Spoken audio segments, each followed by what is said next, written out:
Your bank account balance isn't the most accurate reflection of your finances. Here's what actually is.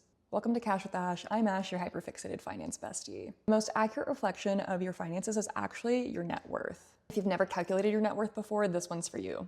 Your net worth is actually pretty simple. It's everything that you own minus everything that you owe, also known as all of your assets minus all of your liabilities. Your assets are things like your bank accounts, your investment accounts, and your retirement accounts. If you own your house outright, this is also considered an asset, but essentially assets are money that you have access to, whether it's directly in your bank account or in the market or, in your house.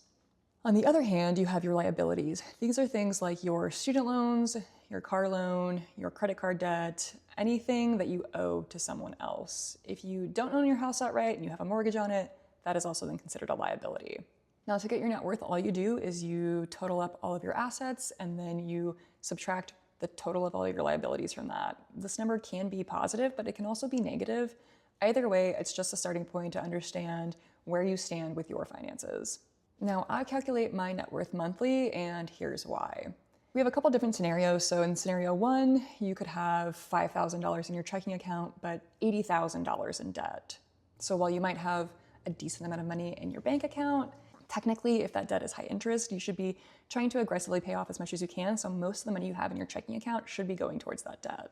In scenario two, you might only have $500 in your checking account, but you have no debt and you have $100,000 in assets in the market. You might have less in your checking account and cash on hand to spend. Your overall financial picture is more positive in the second scenario than in the first. So without calculating your net worth, you wouldn't know that, scenario one is actually worse than scenario two just by looking at your checking account balances.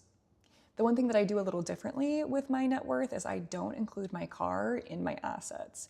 Some people do, which is totally fine, but I personally choose not to, and here's why. First bit of this is because I personally plan to drive my car into the ground, so I don't plan on selling it, and so the only value I really see that it having for me is as a physical object itself. On the other hand, the value of a car can be kind of unpredictable until you actually do sell it. And so I don't really like to put any value to my car because I don't know how much I would actually be able to get. I like to focus on the cash and assets I have on hand that can be easily liquidated. So to sum it all up, your net worth is the most accurate reflection you can have of your holistic financial picture. And I recommend tracking it monthly to be able to see your progress over time. Because remember, hot girls know their net worth.